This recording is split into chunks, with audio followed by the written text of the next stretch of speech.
ሰላም ጤና ይስጥልን ክቡራን ተመልካቾቻችንና አድማጮቻችን ዘውዱ መንግስቴ ነኝ ከዚህ ከአገር እንግሊዝ። አሁን የዘውዱ ሾው አጫጭር ዜናዎችን አቀርብላችኋለሁ፣ አብራችሁን ቆዩ። በቅድሚያም እርሶቹን ነው። ፋኖ በጥምር ኦፕሬሽን ታላላቅ ድሎችን ተጎናጸፈ። ጅምላ አፈሳ አነጋጋሪ የሆነ ህፃናቶች ላይ እየተወሰደ ያለው እርምጃ። ህወሓት ግንቦታን አከብራለሁ ሲል መግለጫ ሰጠ። በጠቅላይ ሚኒስትሩ መኖሪያ ቤት ላይ የቦምብ ጥቃት ተፈጸመ። ጌታቸው ረዳም የክልል ትግራይን አስጠነቀቀ። አሁን ወደ ዝርዝሩ እንሄዳለን፣ አብራችን ቆዩ።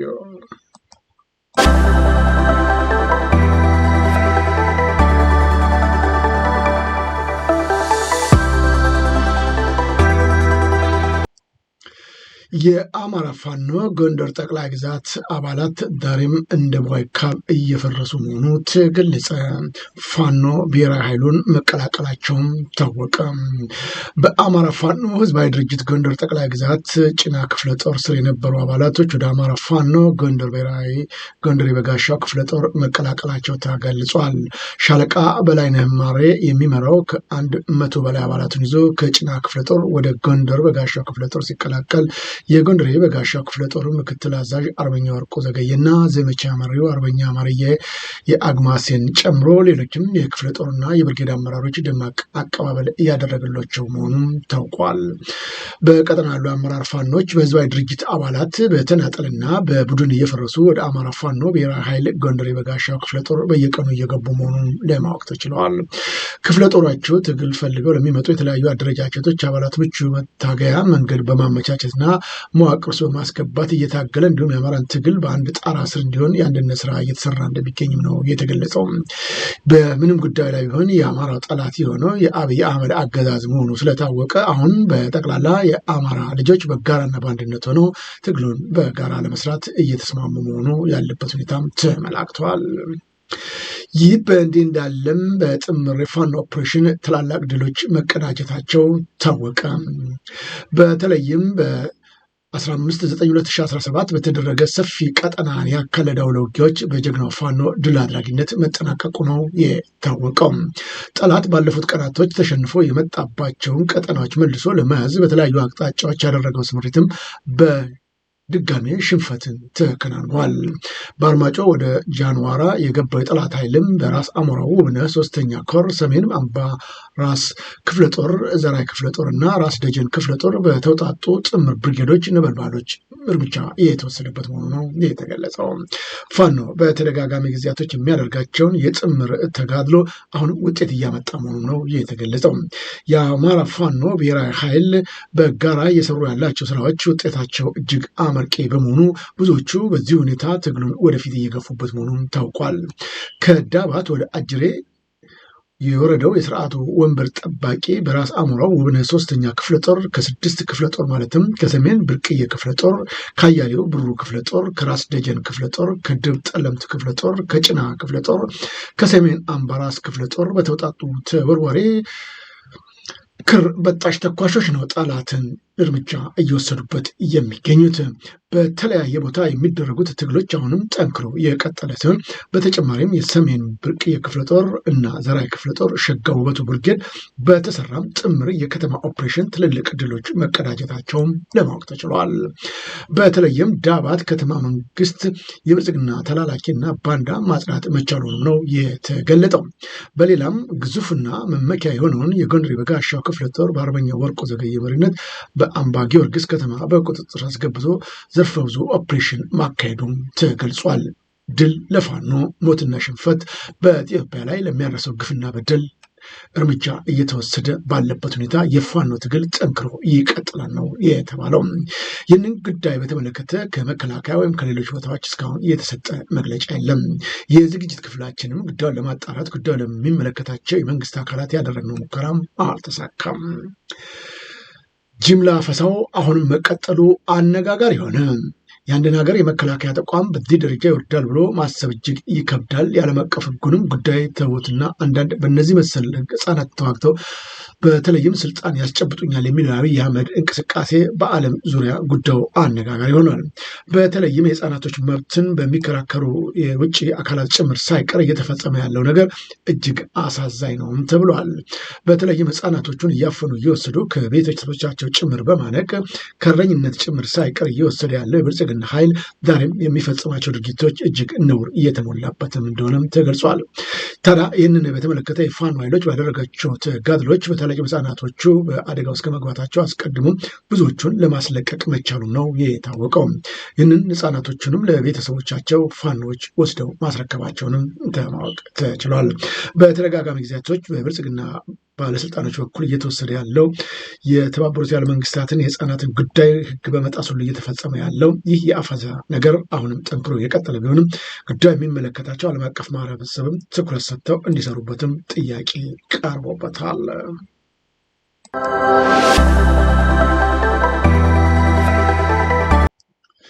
በኦሮሚያ ክልል ምስራቅ አርሲ ዞን ሽርካ ወረዳ ሰሞኑን በመንግስት ኃይሎች እና በኦሮሞ ነጻነት ሰራዊት መካከል ከፍተኛ ግጭት እየተካሄደ መሆኑ ተገለጸ።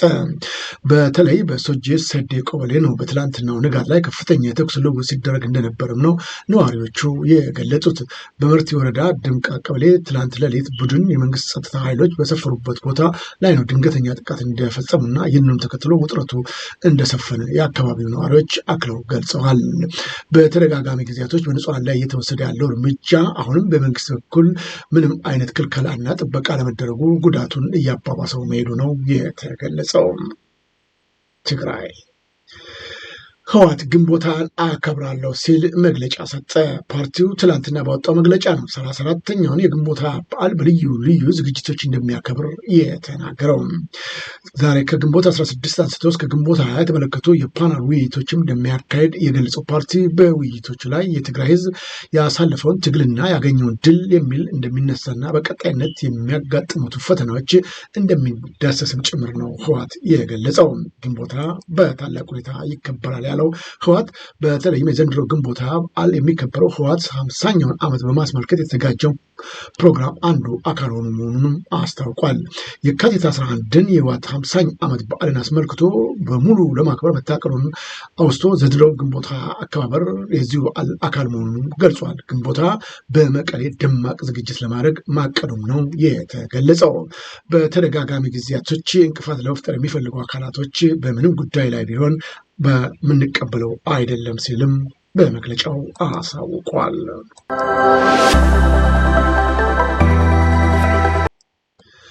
ምግብ ነክ ያልሆኑ እቃዎች ዋጋ መጨመሩ በአጠቃላይ ዋጋ ግሽበቱ ላይ ተጽዕኖ እያሳደረ መሆኑን ተገለጸ። የኢትዮጵያ ሀገር አቀፍ የዋጋ ግሽበት ሚያዝያ ወር 14.4 በመቶ ደርሶ እንደተመዘገበ የኢትዮጵያ ስታቲስቲክስ መረጃዎች ያመላክታሉ ተብለዋል። በመጋቢት ወር 13.6 በመቶ ነው የተመዘገበው የዋጋ ግሽበት በሚያዝያ ወር ጋር ሲነጻጸር 0.8 በመቶ ጭማሪ ማሳየቱም ነው የተገለጸው። በተደጋጋሚ ጊዜያቶች በሀገሪቱ ኢኮኖሚ ላይ የደረሰው ውድቀት አመላካች ነው ያሉ ሲሆን በሚያዝያ ወር አጠቃላይ የተመዘገበው የዋጋ ግሽበት ምግብ ነክ እቃዎች 12.2 በመቶ ድርሻ ሲይዝ ምግብ ነክ ያልሆኑ እቃዎች ደግሞ 17.9 በመቶ ደርሷል የተባለው። ይህንን የሚያሳየው ምግብ ነክ እቃዎች ዋጋ መጨመር በአጠቃላይ የዋጋ ግሽበቱ ላይ ከፍተኛ ተጽዕኖ እያሳደረ መሆኑ ነው የተገለጸው። በካፒታል ዘግቦታል። በተደጋጋሚ ጊዜያቶች የሀገር ኢኮኖሚ ለመቀየርና ለማሻሻል መንግስት እያደረገ ያለው ጥረት ምንም አልተስተዋለም ነው የተባለውም። ትግራይ የትግራይ ክልል ጊዜያዊ አስተዳደር ፕሬዝዳንት በሰሯቸው ስራዎች ለህግ እንደሚቀርቡ ጥያቄ ቀረበበትም። የኢትዮጵያ ህዝብ እንባ ጠባቂ ተቋም ነው መቀሌን ቅርንጫፍ በሰሜን ጦርነት ወቅት ከክልሉ ጎን ለመሆን ተሳትፎ አላደረጋችሁም በሚል ከስራቸው ተሰናብተው ለ2 ዓመታት የቆዩ የፖሊስ ሰራዊት አባላት ምላሽ ባለማግኘታቸው ጉዳዩን ወደ ህግ እንደሚወስዱት ያስታወቁትም። የቅርንጫፍ ጽሕፈት ቤቱ ኃላፊ አቶ ፀሐይ እምባዬ ለኢትዮ ኤፍኤም እንደተናገሩት ከሆነ በሚቀጥሉት 5 ቀናት ከጊዜያዊ አስተዳደሩ ምላሽ የማይገኝ ከሆነ ጊዜያዊ አስተዳደሩ ፕሬዝዳንት እንደሚከሱ ነው የተገለጠው።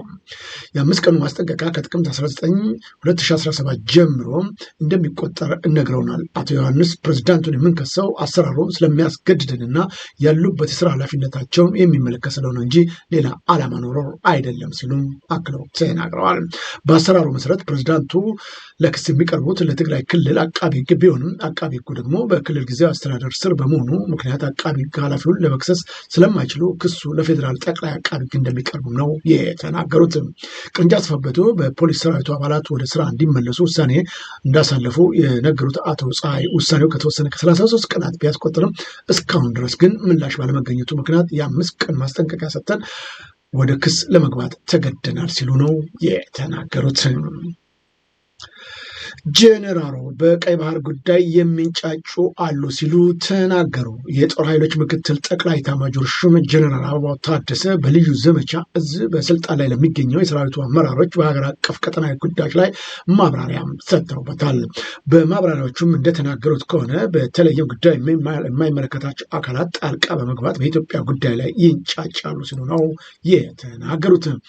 በማብራሪያቸውም አንዳንድ ሀገራት እና አካላቶች የራሳቸውን ፍላጎት ለማሟላት የውስጥ ባንዳዎችን በመጠቀም ኢትዮጵያውያንን በተለይም መንገድ በመከፋፈልና በማበጣበጥ አቅማቸውን እናዳክማለን ብለው ላይሳካላቸው ይደክማሉ ሲሉ ነው ያጣጣሉት። ይህንን ጉዳይ በተመለከተ የጭንቅላታቸው ሀሳብ ደርቆ ለወዳቸው ያደሩ ጽንፈኞችና አሸባሪዎች ደግሞ የስልጣን ጥማቸውን ለማርካት ለስልጣን የሚያበቃ ሀሳብ የላቸውም እያሉት ጀነራሉም በተለይም በጉልበት ስልጣን እናገኛለን ብለው ባንዳ ሆነው እንደሚሰልፉ አንስተዋል።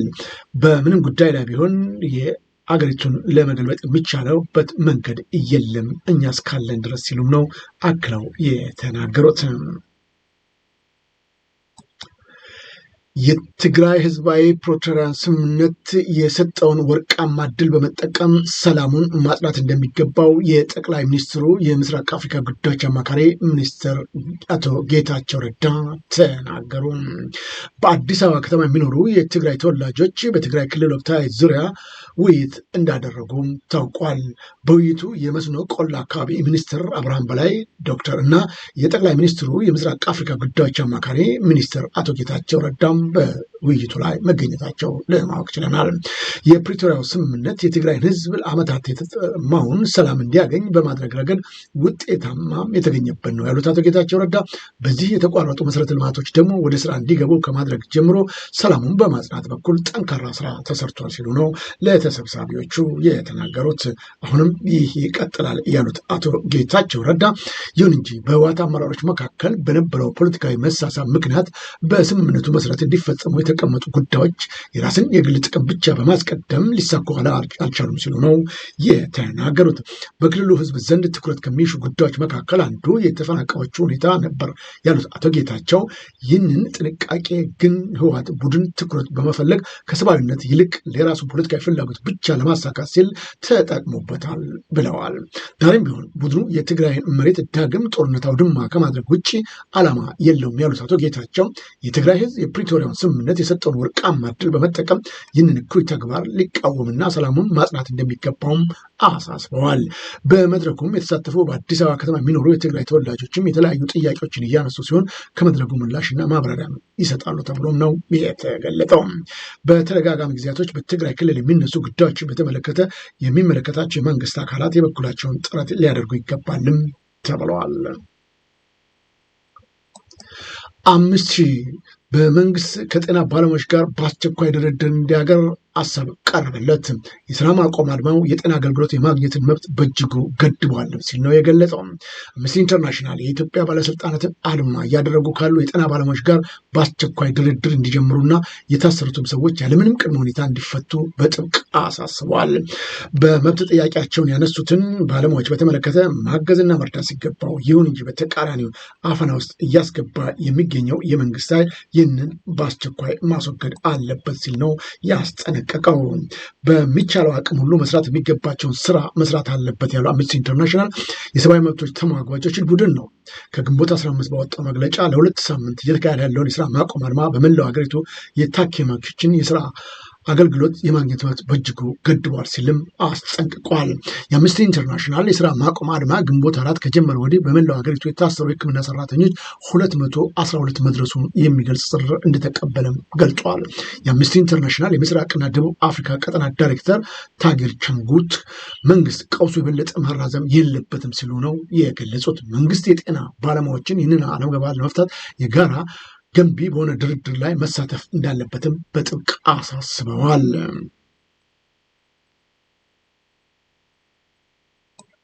የአክሱም ዩኒቨርሲቲ ሴኔት እና ቅዱስ ጳውሎስ ሆስፒታል ሚሊኒየም ሕክምና ኮሌጅ ውሳኔ ተላለፈባቸው።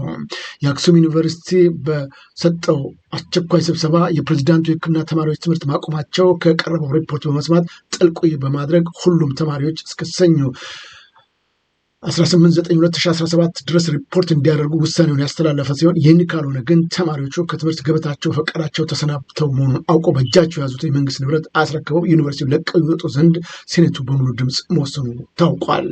ቅዱስ ጳውሎስ ሆስፒታልም በበኩሉ የህክምና ኮሌጅ ከግንቦት 5 2017 ጀምሮ በመደበኛ ህክምና ትምህርት ላልተገኙ የመጨረሻ ዓመት ህክምና ተማሪዎች የኮሌጁ ሴኔት ባደረገው አስቸኳይ ስብሰባ ከትምህርት እንዲሰናበቱም ወስኖባቸዋል።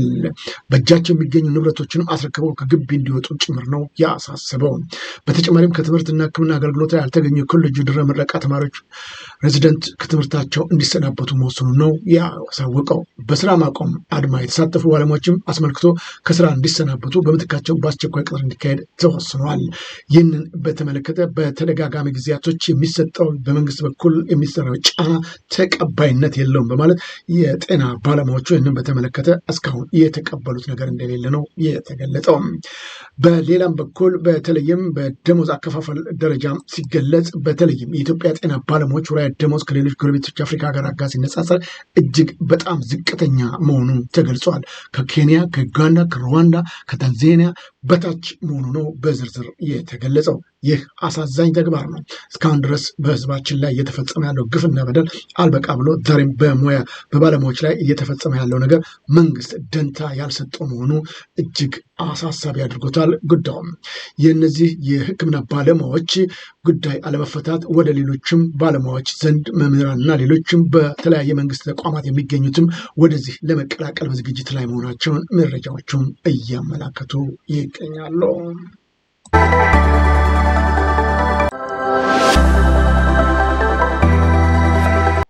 አሁን ወደ ውጭ ዜናዎች እናመራለን። ሱዳን የደቡብ ሱዳን ከኢትዮጵያ ጋር በምትዋሰንባቸው አካባቢዎች ያለው ግጭት መባባሱን ገለጸ። ድንበር የለሹ ሐኪሞች ቡድን MSF ደቡብ ሱዳን ከኢትዮጵያ ጋር በምታዋሰናቸው አካባቢዎች ያለው ግጭት በመባባሱ የሕክምና አገልግሎት ወደ ጋምቤላ ማታር መምጣቱን ነው የተናገሩት።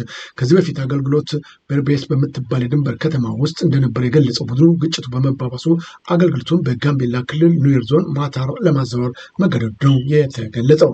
በተደጋጋሚ ጊዜያቶች ያሉት ችግሮች እየተባባሱ በመምጣቱ ምክንያት አሁን አካባቢውን ለመቀየር ተገደናል ብለዋል።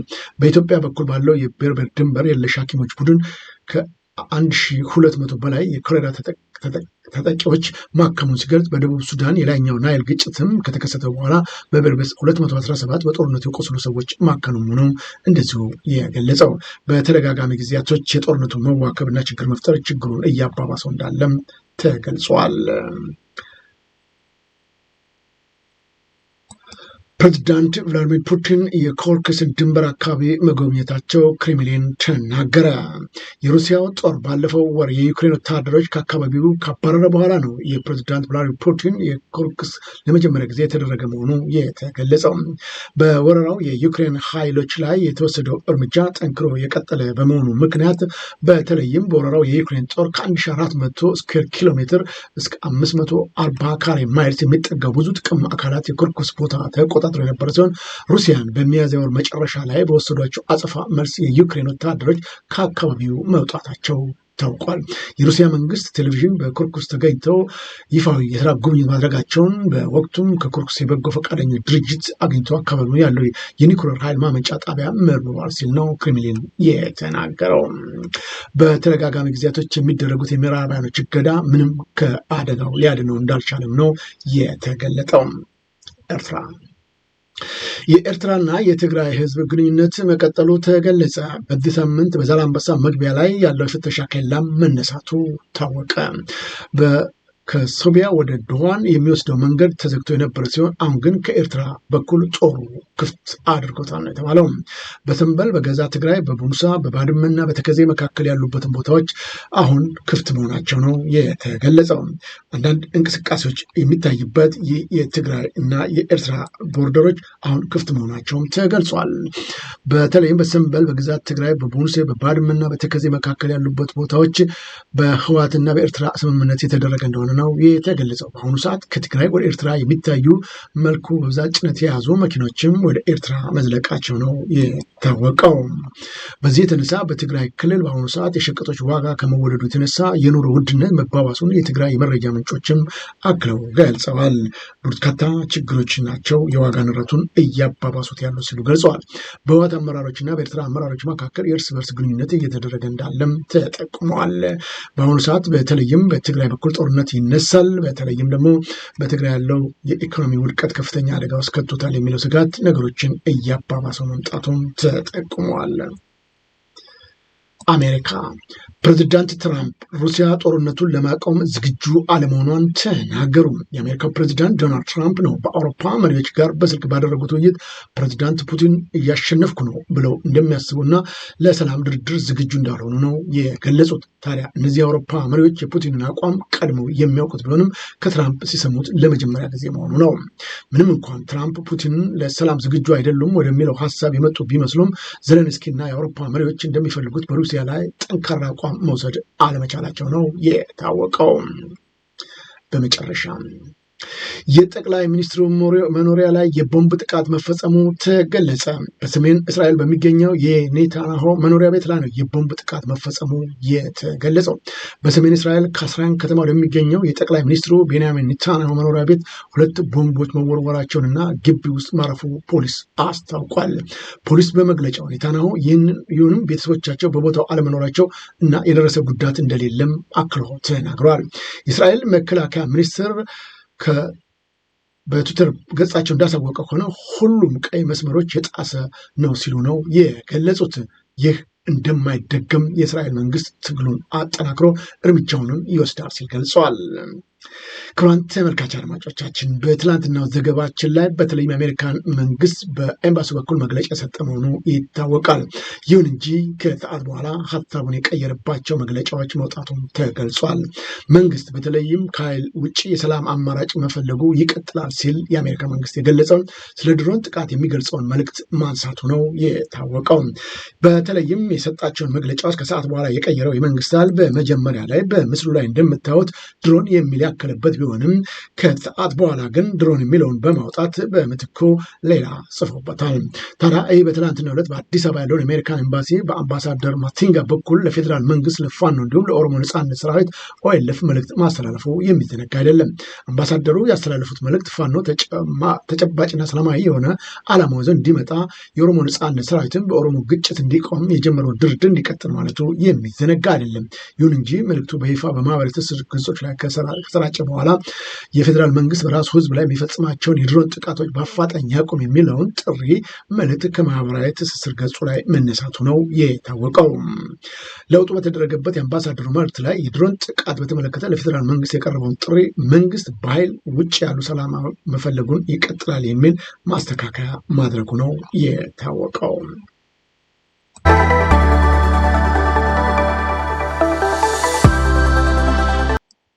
ክቡራን ተመልካቾቻችንና አድማጮቻችን ለአሁኑ ያቀረብኩላችሁ የዘውዱ ሾው አጫጭር ዜናዎች እነዚህን ይመስሉ ነበረ። በቀጣይ ከእናንተ ክቡራን ተመልካቾች ጋር የምናደርገው የቀጥታ ዝግጅት ላይ እስከምንገናኝ ሰላም ጤና ይስጥልኝ እያልኩ የምሰናበታችሁ ዜናውን በማቅረብ እስካሁን ከእናንተ ጋር ቆይታ ያደረግኩት እኔ ዘውዱ መንግስቴ ነበርኩ። መልካም ጊዜ